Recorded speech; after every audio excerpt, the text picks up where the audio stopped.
you told me that you think China will emerge as a sci-fi like innovation hub in the next 5 years.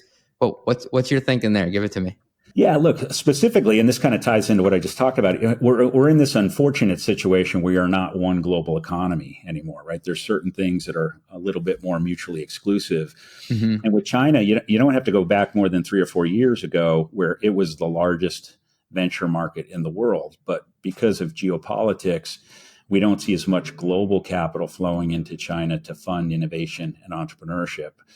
Now that being said, there is innovation and entrepreneurship happening in China, and they have the same opportunities and challenges that we have here in the U.S. It could be AI, it might be climate tech, it might be electrification.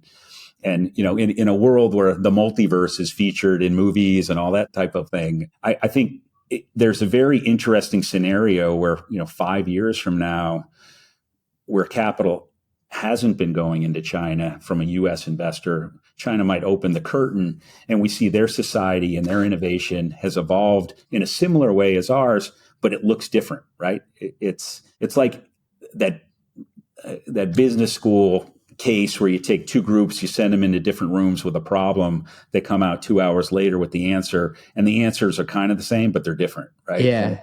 I just can't decide if this is like a Black Mirror episode or if this is kind of cool, but just different. It's like Deadpool and Wolverine. Have you seen that movie? Like, so halfway through that movie, there's this dog Peggy that's introduced, and I was watching it with my wife and daughter the other day, and I don't think I've laughed ever as hard as I laughed during that part of the movie. It was hilarious. But it is this multiverse of madness, right? That's kind of what it could be. So it's all simulation. We're just living in it, Scott.